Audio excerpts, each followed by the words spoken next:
Om Jananim Sharadam Devim Ramakrishnam Jagadgurum Padapadme Tayo Sritva Pranamami Muhurmuhu.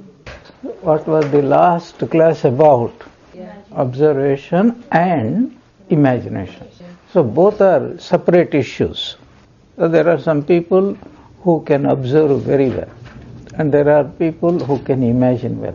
If both faculties are there, then that leads to greatness. So, can there be great imagination without observation? Is it possible? A person who cannot observe, what is the main ingredient of observation? Focus, awareness. So, what is the main ingredient of imagination? Focus. See, what happens, we also, when we meditate, actually meditation is nothing but a focus. But what happens? The mind wanders. If the mind wanders, then what happens? It breaks. Imagination breaks. In meditation, what are we supposed to imagine? Thakur's form, nama, guna, rupa. These three combined. What happens? We very often focus upon nama and rupa, but not on gunas. So it's very important for us, what are the gunas? There is Sri Ram Krishna dhyana mantra is there. Every god, goddess has got a dhyana mantra, meditation. So what is that dhyana mantra all about? Because they are not giving nama and rupa there. Because nama rupa changes. Of course, they give the name, this is Krishna's meditation mantra, or Rama's meditation mantra, Vishnu's meditation mantra. It is only for us to give a cue. But if you remove that nama, so the rest is guna, guna dhyana. Hridaya kamala madhye rajitam. He is shining in the heart. So what does shining in the heart means? What is the heart? That which feels, that faculty, that which feels, which is within each one of us, that is called Hridaya. So the Lord is shining there. Rajitam means shining. Shining means what? Here is a bulb. Bulb is shining. It's a very beautiful word. Jyotira jyoti Ujjvala Hridi Kandara. Let's also say Ujjvala Hridi Kandara. Inside the cave of our heart. So he is the light of lights. What is the function of a light? So it gives us knowledge. Light is always taken as an analogy for knowledge. It's a light and darkness. Darkness means ignorance. Light. So what is the function of a light? By itself, light is not important in the physical sense. It is what it does, what result it brings to us. So that depends upon us. That is why it is called Jyotira Jyoti. Suppose there is light and we don't recognize the object. That means we don't have the knowledge of the correct, right knowledge of the object. Then we won't react. Knowledge always brings what? Reaction. So that is why all these are lights, but they won't give us knowledge. But that is pure knowledge. So what is it? What am I trying to tell you? This light, it illumines. Here is a table, here is this thing. But a second light, inner light needs to respond to it and say, yes, I know it is a table. That I know this is an object. That is called Jyotira Jyoti. Otherwise, even a dog also can see this. How do we know? Because when it comes, it avoids this table. It goes around it. It will not bump into it. So what we do with this revelation, that is called knowledge. Same thing with life. Ramakrishna, he had that Jyotir, he is the Jyotira Jyoti. So he observes everything. And so his power of imagination, even in the secular life, how important it is for us to have this responsive knowledge from within, even for secular life. Who was that? Newton, apple fell on his head. Yeah, one cartoon. Newton was sitting and there was a tree, and this first generation of Apple computer fell on his head and he became instantaneously illumined. So what we do after getting the revelation of objects, that is the true knowledge. So this light doesn't give us true knowledge. Its function is to remove the ignorance. But how we grasp a thing, that depends upon us. That is what it says, Hridaya Kamala Madhye Rajitam. So within us, what is the name of that one? Pure consciousness. So you can say it is a nature, it is also guna. Because in Sri Ramakrishna, there is no difference between the person and the guna. For example, milk and its whiteness are not separate. Fire and its heating, burning are not separate. In our case, person is different, quality is different. A person may be good, another person may be not so good. So that is the difference between us and certain things in this world. You see, sun and light, are they different? Otherwise what happens? The sun says, you take the light, I will go away. What happens if the sun goes away? Light goes away. So Sri Ramakrishna is represented. That is his nature. And that is also his quality. That is also our nature. That is also our quality. That is how we have to meditate upon Sri Ramakrishna or any deity. What is this kind of meditation? What is it called? Gunadhyana. If we don't acquire those qualities, then meditation is not effective. Okay, you are imagining a nice picture. A camera, when it looks at an object, what does it do? Exactly how we are meditating, much better than that. Because crystal clearly it takes the picture. But since it is not aware of the qualities, it remains only a lifeless camera. This is what Sri Ramakrishna says, uttering the name of God like a parrot. So the parrot, does it become a saint by taking the name of Ramakrishna? Why is it? That quality doesn't come there. That is the most important thing. Nirvikalpam. Vikalpa means change. Nirvikalpa means what? Changeless. So we are also nirvikalpas. We read books, we do so many things.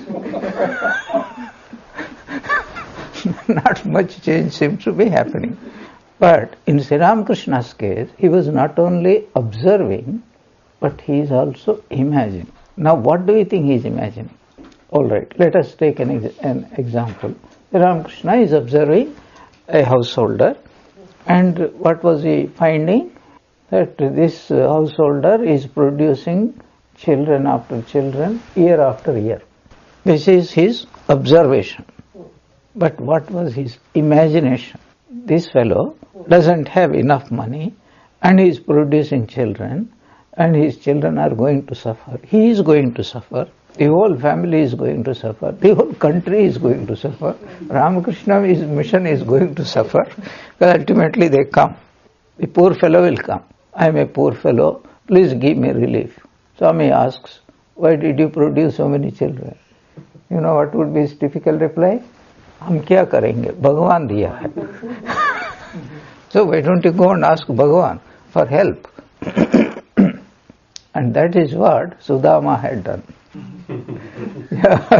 He went, and so he got plenty. What is the moral?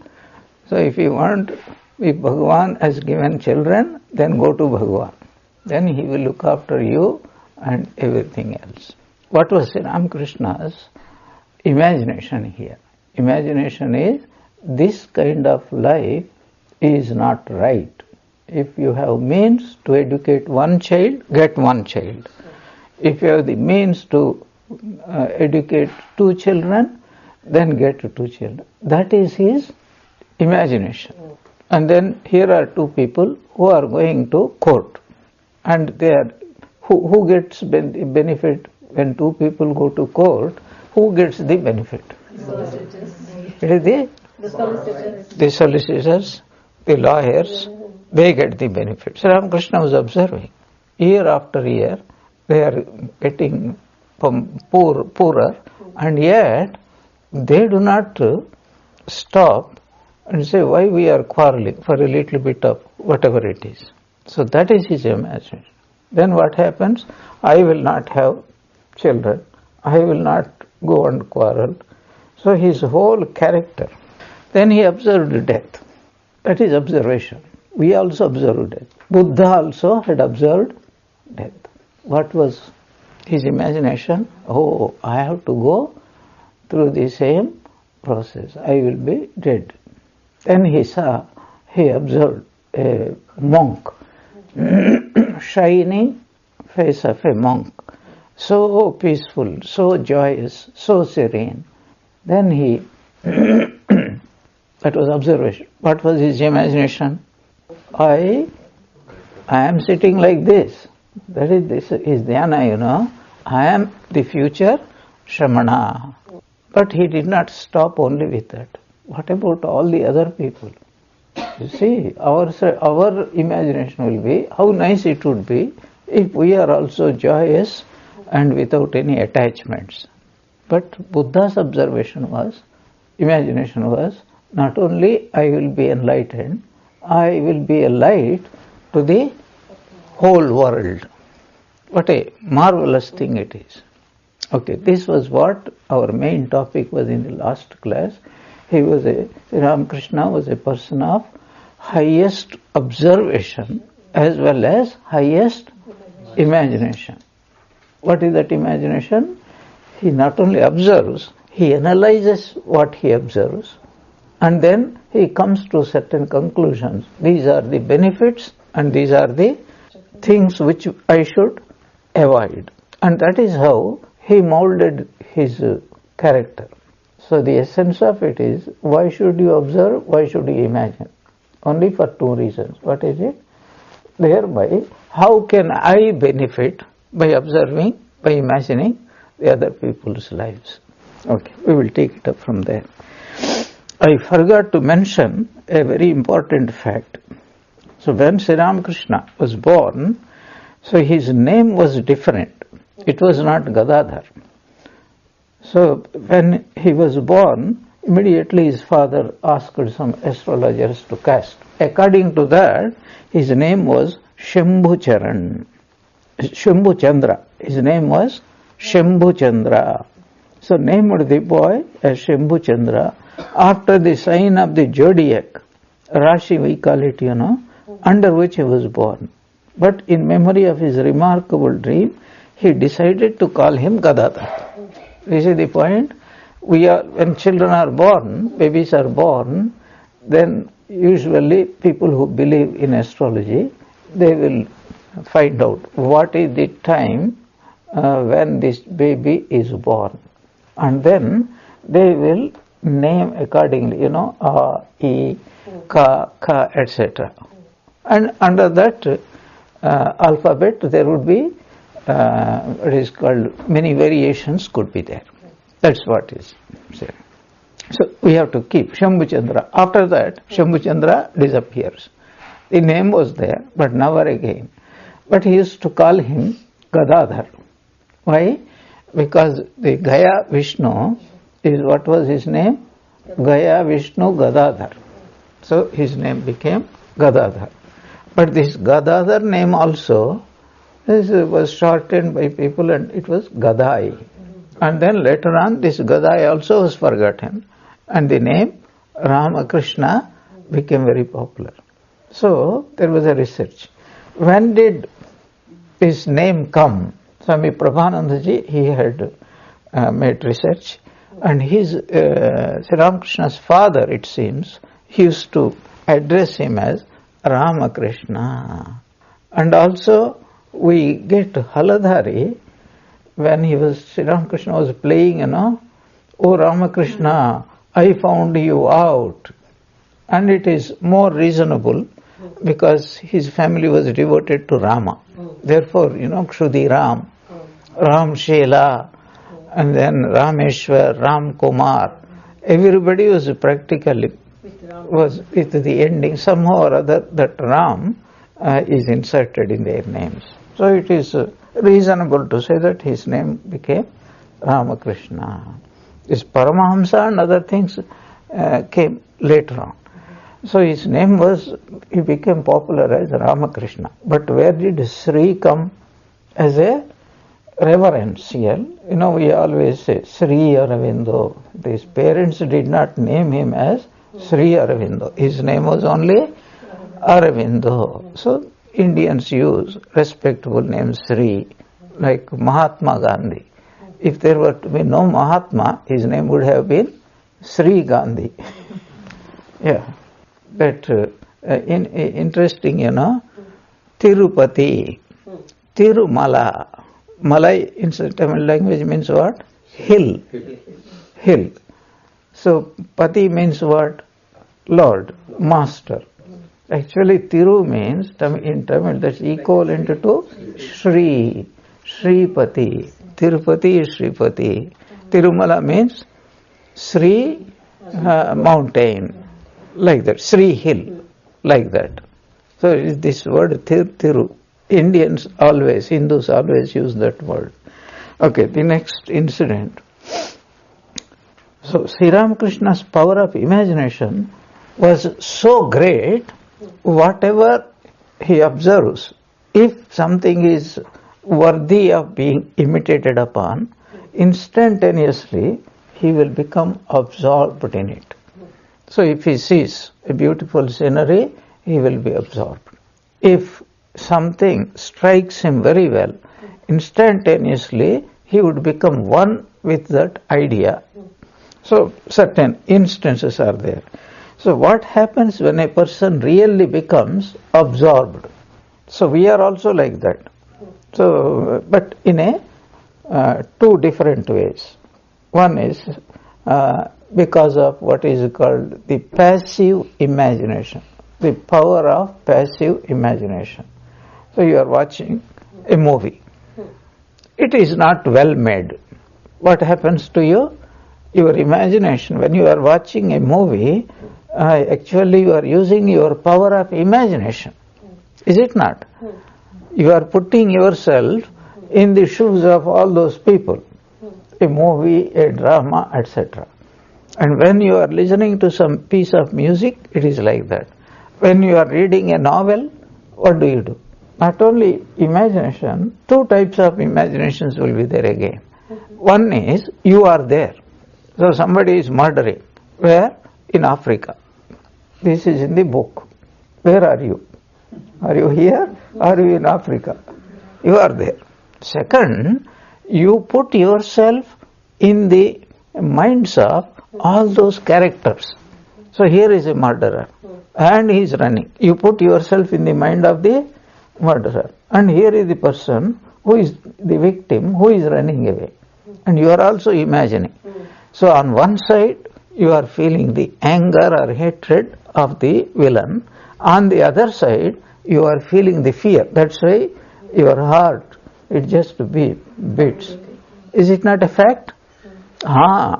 This is something extraordinary. All unconsciously we do it. So we are doing two things. What is it? The first thing is that we are present there, at that place and at that time. When you are reading Gospel of Sri Ramakrishna, where are you? Either at Dakshineshwar, or when you are reading the childhood activities, you are really there. So you imagine that Haltarpukur pond, you also imagine the school, and Gada is playing. See how wonderful it is. But at the same time, you are also identifying yourself with each one of the characters. Why is it? That is because if you cannot imagine that you are, after all, they are in your mind. And whatever is in your mind is whose creation? It's your own creation. Your own master mind, it is working there.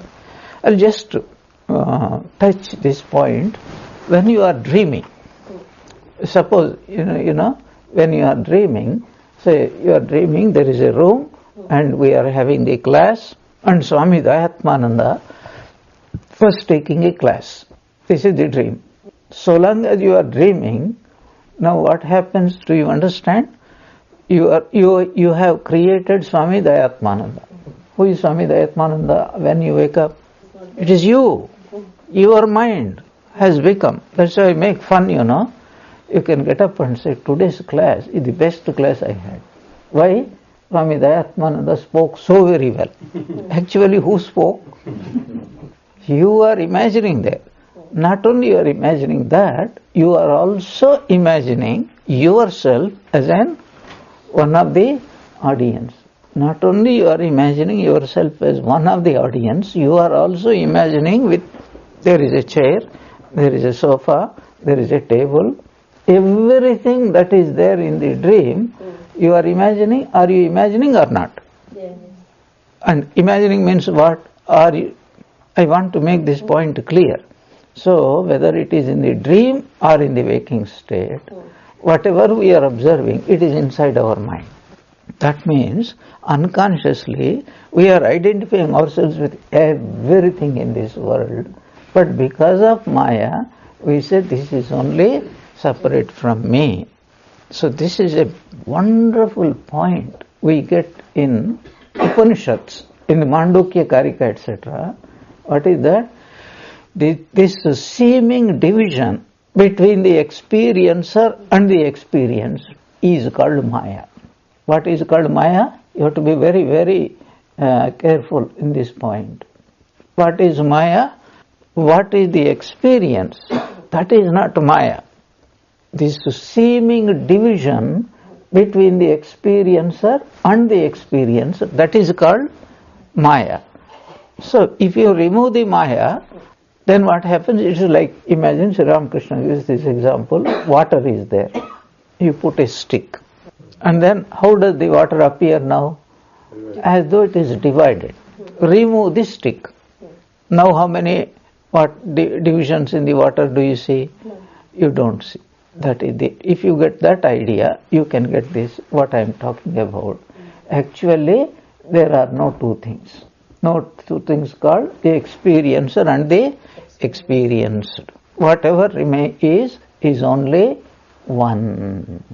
Do you get that idea? So that is the name for that is called Brahman, because there is only one reality. Do you see the point? If there are two realities, then there is in what is called completely separate two objects, like Prakriti and Purusha. This is the difference between Sankhya philosophy and Vedanta. Vedanta means Advaita Vedanta. Not Advaita Vedanta, not Visishta Advaita. It is only Advaita. Because even according to Visishta Advaita, there are two things are there. One is God, one is everything else. Anyway, that is a side point. It is not necessary now. When we come perhaps to the Advaita experience of Sri Ramakrishna, we will discuss about it. What is important for us here, even when you are imagining, you are putting yourself into that position. We are all doing that whenever we experience a well-produced movie, a well-written book, a well-played music, either singing or playing. We are putting ourselves into that bhava. But what is the problem with that? Two problems. First of all, it is a passive imagination. Means what? It is the object which is making me get absorbed, not by myself. The second problem is, it is of very short duration. Whereas in Sri Ramakrishna, He was a master. Means what? He can put himself in the position of complete identity with whatever when he was meditating on mother. Who became the mother? How do we know? While worshipping, what was he doing? He was taking flowers and putting on his own head, or even on his feet. And when he was offering the food to the mother, what was he doing? He says, "Oh mother, you want me to eat first." What was the mother telling to him? That there is no difference between you and me. And the same thing, later on when he was smoking hubble bubble, then so he forcibly put the pipe in the mouth of Narendranath. And Narendranath was hesitant, because by that time he understood what a gulf of difference between the purity of Sri Ramakrishna and himself.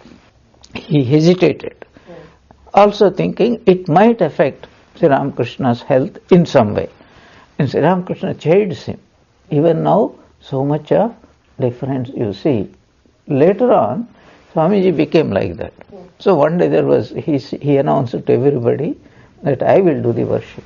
Everybody was curious, because on only very rare occasions Swamiji had performed worship.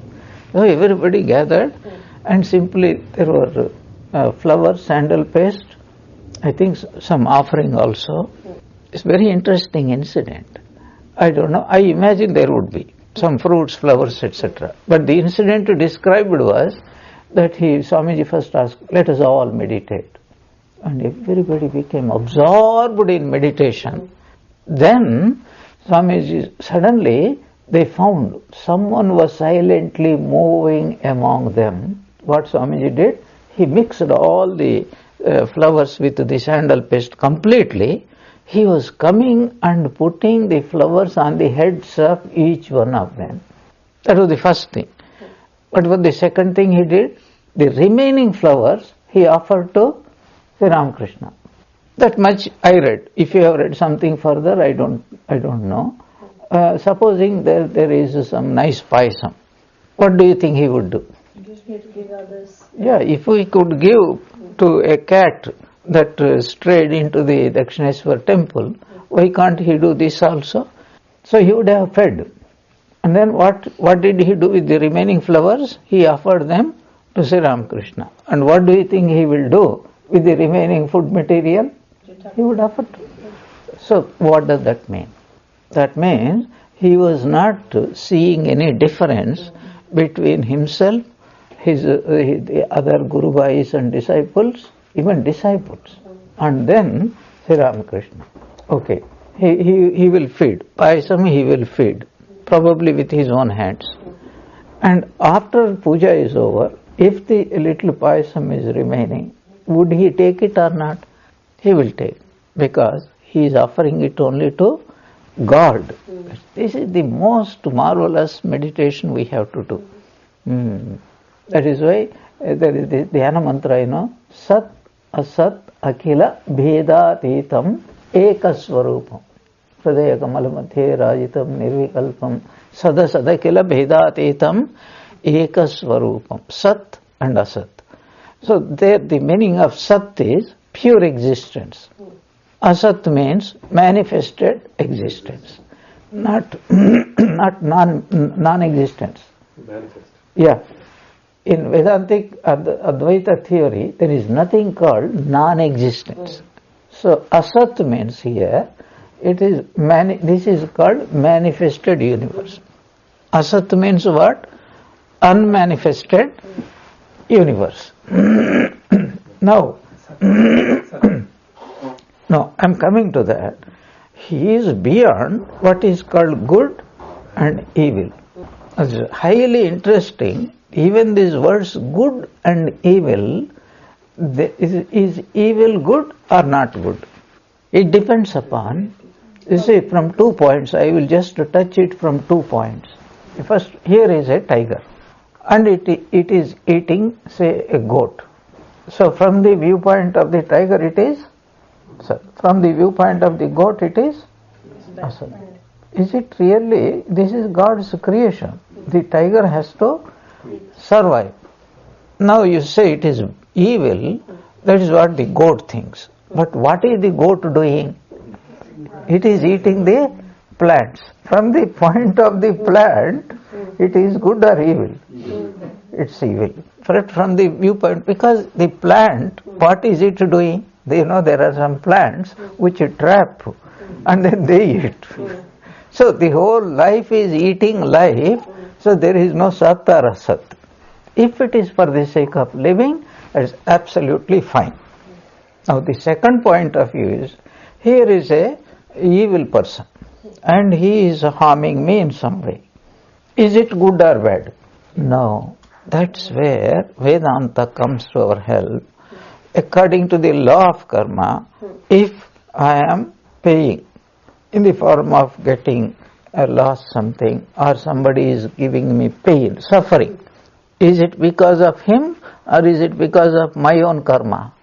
That means it is good because this karma kshaya is taking place.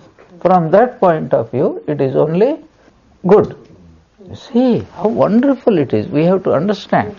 Sri Ramakrishna, he is beyond both what we call good and evil.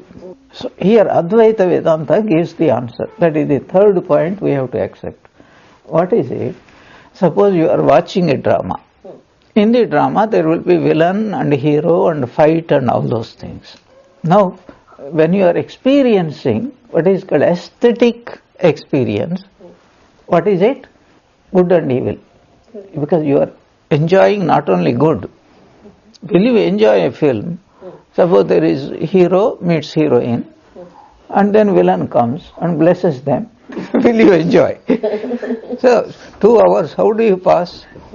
There must be a dramatic moment should be there. And a lot of ups and downs, you don't know what is happening. Then only you will enjoy, isn't it?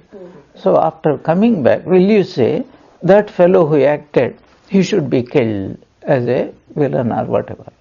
Do you think you do that?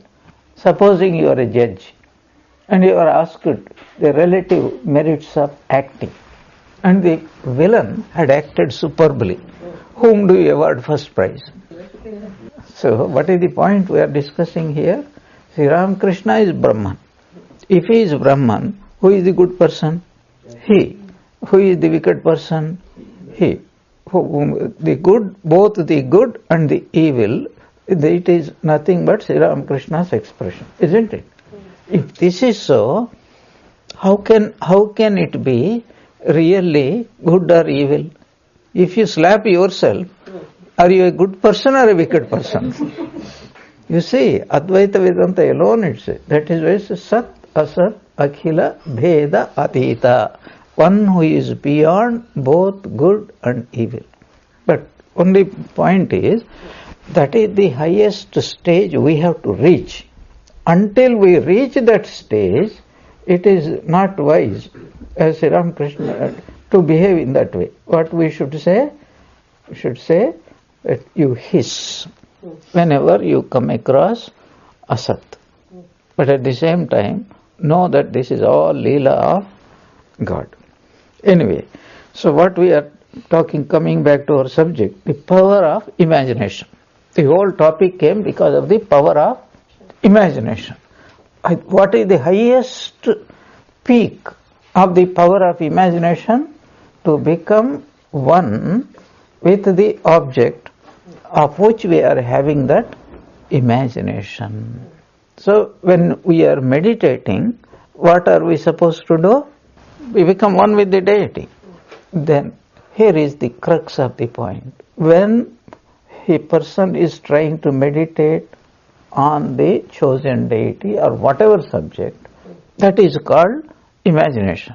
To the extent his power of imagination is great, to that extent he understands the subject. This is wonderful. Imagination must lead to what? Understanding, knowledge. That is called samadhi. Samadhi is another name for knowledge. So the highest is, I am Ramakrishna, if I am meditating upon, or I am Brahman, whatever it is, I am Kali. That's what Sri Ramakrishna had attained. Second time, mind you, not first time. When Totapuri came, that was the second time he had. Don't forget, first time, before any guru came, he did sadhana and he did. Now, what are we talking about? When a person, until a person becomes identified with the object of his thought, it is imagination. But once the person becomes identified, is it imagination or is it identification?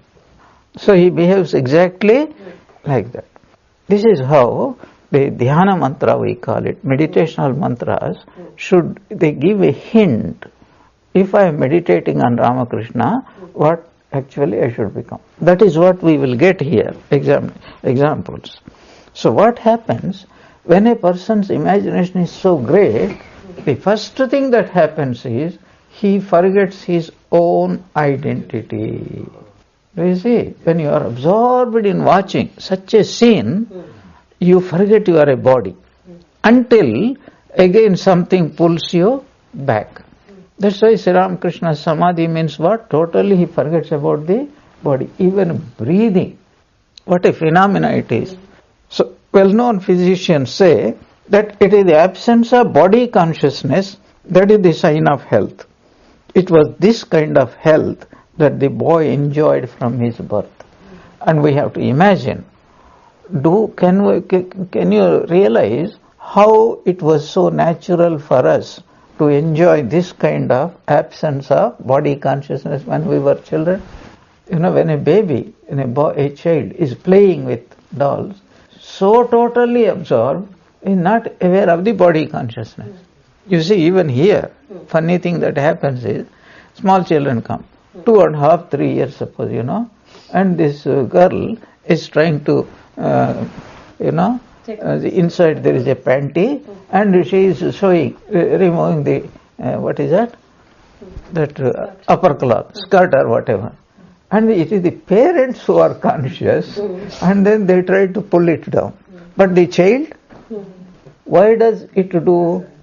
Because the child is not conscious.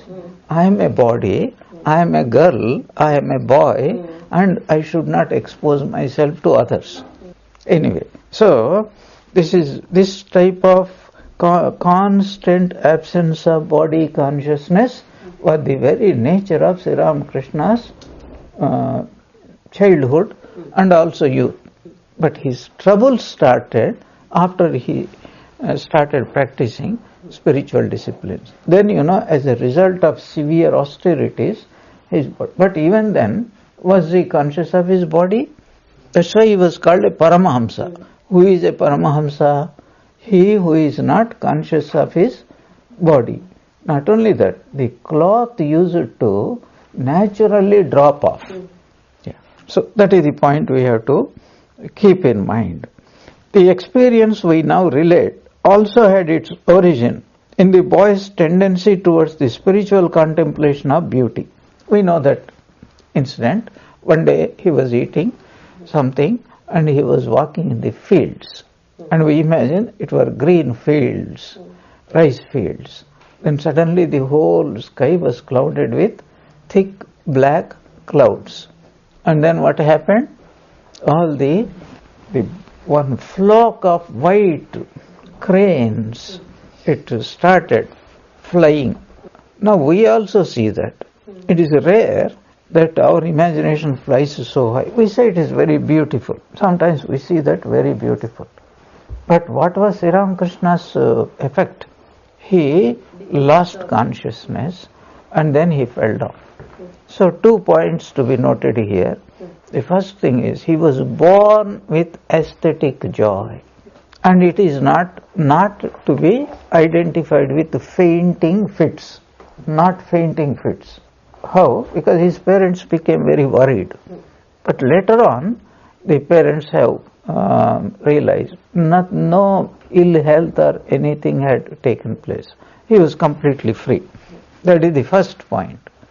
What is it? Total absence of consciousness or total identity of his forgetfulness of body and identifying with the aesthetic joy. Now, interesting point here in this point is he still seeing those cranes and then the black clouds? No. What happens? This is a state of mind which becomes nirakara. It has nothing to do. To begin with, it is like a door. Like, beautiful music is being played. First you are aware, here is the artist, here is the instrument, here either singing, and then slowly your mind forgets the whole lot. The same thing happens when Sri Ramakrishna used to meditate upon the Divine Mother. When you sit in front of, say, Mother Kali and close your eyes and imagine vividly the Mother, what is it that you see? The image of the Divine Mother. It is not alive, but vivid imagination. It is still a stone, the kind of decoration, flower, garland, everything. At best, if without deviation, without restlessness, your mind only can at least imagine that unbrokenly, I would say it is one of the best meditations you have. But when Sri Ramakrishna used to meditate upon the same Mother, do you think that he will be seeing that basalt image with the decorations? What do you think he will see? Pure consciousness. Pure consciousness. How do we know that we make this statement? How do we know? Because it is said, and what happened? One day he felt such a terrible longing. Mother, if you do not reveal yourself, I am going to cut my throat with that sword.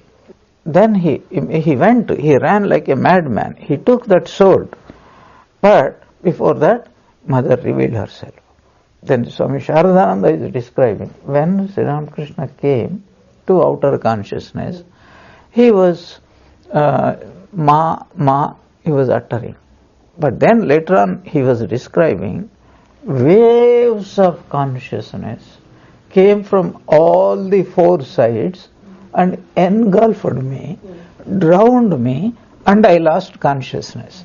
Sri Ramakrishna lost his consciousness in pure consciousness. What does that mean? What does that statement mean? He lost his... Yes. That individualized, broken, limited awareness was totally lost. He became absorbed means he became pure consciousness. That is the point I'm telling. So long as there is a broken consciousness, I am different, something is different. But the moment we become one, there is no me and there is only pure consciousness will be there. That is the point we have to remember. So when Sri Ramakrishna saw this beautiful scenery, so he became totally absorbed. 2 points I said. What was the first point? Total absorption. What is the second point? It is a special type of aesthetic joy, because all may not have that kind of aesthetic joy. So he became, and it is not unconsciousness. How? Because there was no illness, ill effect. He was perfectly happy, and afterwards maybe he had even more enjoyment, experience of enjoyment. So this is the first thing. Then the second thing that happened, just 1 minute. Okay, we'll come to that. The second time that had happened, he was going along with some village women to one temple called Vishalakshi, and the devotees were singing devotional songs, and Sri Ramakrishna suddenly lost all his outward consciousness. So people were thought, what is this? If this boy is in this condition, then our joy will be lost, because they were also responsible. His mother was not there, none from his family were there. So this is the second time he was having, or many more times, because this is only what we know, the incidents. How many other incidents we do not know, how many times he became absorbed. In fact, that was his nature. Upon whatever he was meditating, he would be totally absorbed in it. But this is a recorded incident. Then one of the ladies, I think Prasanna, She was intelligent. He thought we were, perhaps this boy was possessed by Divine Mother Visalakshi, started singing or chanting Mother's name, and immediately he came back. So this is the second time. Now there is an important point here.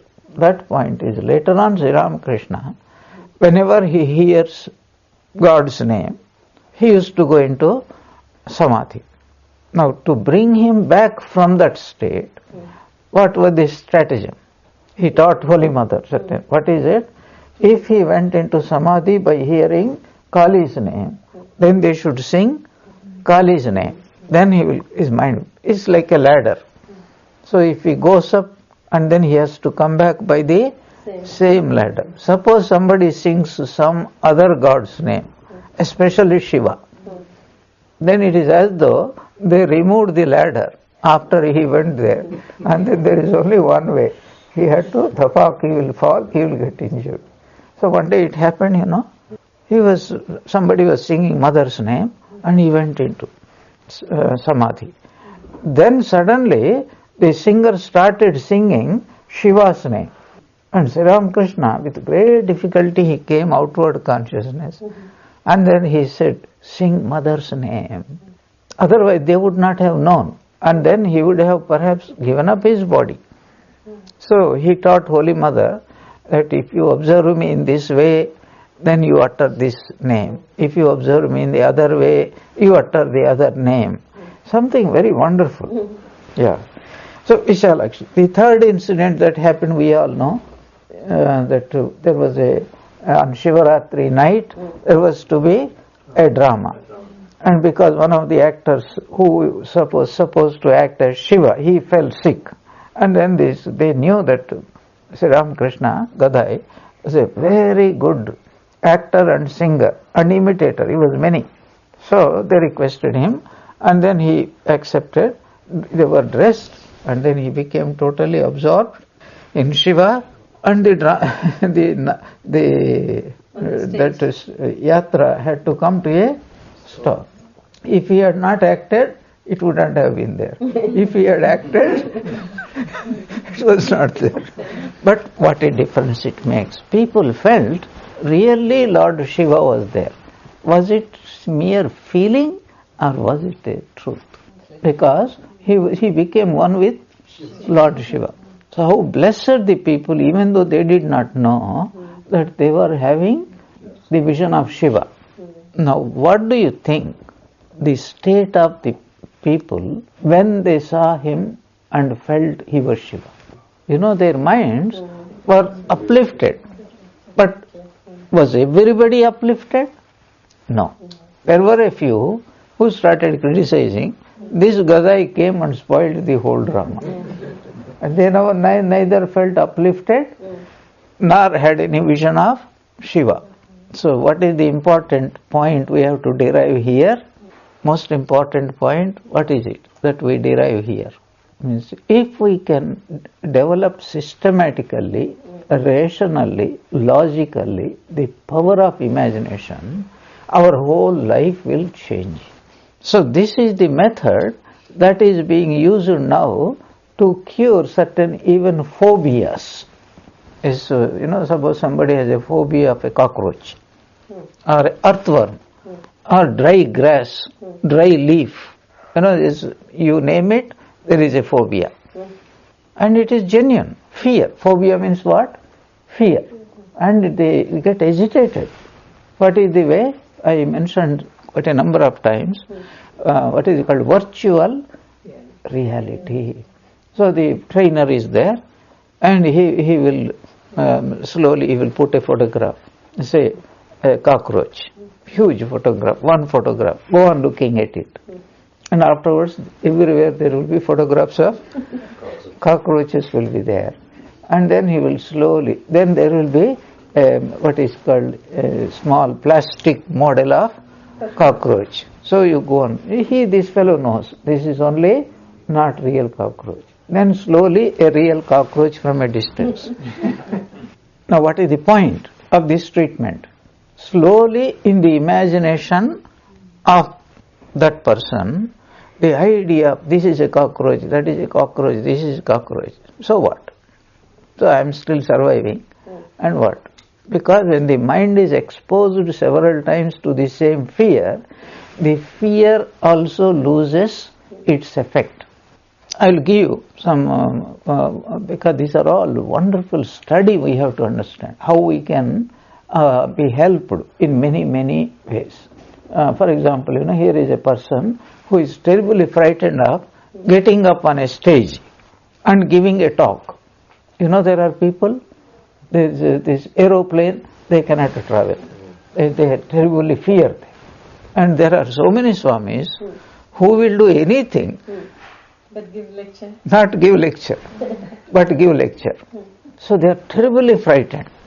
That's why this Dale Carnegie Institution helps people, business people, executives, how to look at the audience and then how to deliver a lecture without knocking their knees. Wonderful. See, the real example is in Colombia and South America is murdering boys, etc. It is a daily phenomena. There are some areas, fights, quarrels, and even beatings, murders, they are just every time occurrences. Do you think people are not living? Do you think people are not enjoying their food? Do you think people are not sleeping? What happens? You see, daily when they see, they are exposed, they take it for granted, and in course of time, it becomes. What is the psychology behind it? Such an important thing. If we are exposed to certain type of ideas or sceneries, our mind loses sensitivity to it. That is the psychology of advertisement. So it can be used to get rid of a problem. It can also be used to create a desire. All these things. So, but Sri Ramakrishna had used imagination in both ways. Regarding the negative thing in the world, oh, here is a person who dies. So this is a fact of life. We also see that. But our imagination doesn't go further and say, what if I die? It must become so real that I am going to die. This is how Ramana Maharshi was supposed to have attained illumination. He pretended to be dead, and in his imagination, it was not it was complete. He became as though dead. He said, I felt I was dead. So what? I am still there. I am witnessing. My body is here. And so I am not the body. I am not the mind. I am that. Ever since that time, he remained in that state. So human mind can, not only even animals, they can remain in any atmosphere, any climate, any situation. And that is how we accept things that are happening. So what a marvelous thing. So another example just now came to our mind. Have you seen David Attenborough's these things? A pride of lions is going nearby. There are heads of deer. Do you think they are 24 hours frightened? They live there. Only they know when the tigers or lions are hungry and when they are about to attack them. Rest of the time they were eating and looking like this, again eating. Normal state of mind. So the point we are discussing is, if we want to advance in spiritual life, what is the first thing that we need to develop? Power of observation as well as power of imagination. Both are important. What is our observation? Here are people and they are there. They seem to be very happy and suddenly gone. Death has come. Is it not happening every day? Yes. This is called observation. What is the imagination here? My identity with that observation. So if someone else is dying, I am also liable to death. And when I die, when these people, somebody dies, what does he take along with him? Not even his body. We know that the body goes into the crematorium. He cannot take his body. However nice it is, he cannot take his body. And what does he want to take? If he is given a choice, does he want to take it? No, they don't want. You know why? So I am awaiting a better body. How do we know? This person has just walked into the cosmetic surgery. Why did he walk? He or she. Because he is not accepting his present body. So we all hope we will have better body. So today's topic we will conclude with that point. Do you want the same body next life? Bring out that subject and say, if I want a body and it is going to come, that fact world cannot give, because we have never seen anybody who is dead coming back to life. But death is for certain. Birth is also certain. Before birth we don't know what this child is. After death we don't know what is going to happen. So we all find defects in our body, in our situation. So we wish we were somebody else. So do we want exactly the same body? How many of us want exactly the same body? None of us want. So it is a subject for meditation. If I want a body, what type of body I want?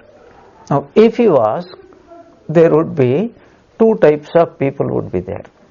Two types of people will be there. Worldly people and spiritual people.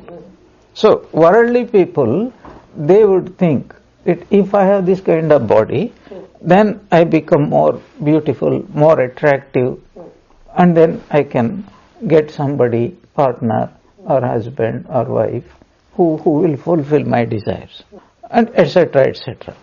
But if there are spiritual people, what type of body he wants?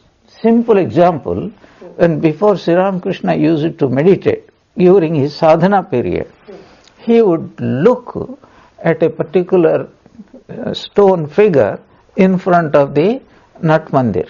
There is a Bhairava figure. Say, oh mind, you be motionless like that. So what was he wishing? I wish I have a body which would be motionless like that. And the result of his prayer, and his prayer is 100% imagination. So he used to graphically describe, as though as soon as he sits for meditation, as though someone was locking every joint. And then he says, I had no power to change, move until meditation is over and somebody would again unlock.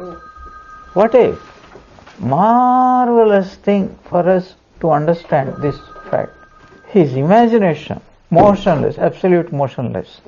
That is also a hint for us that when we sit for meditation, we have to think of two things.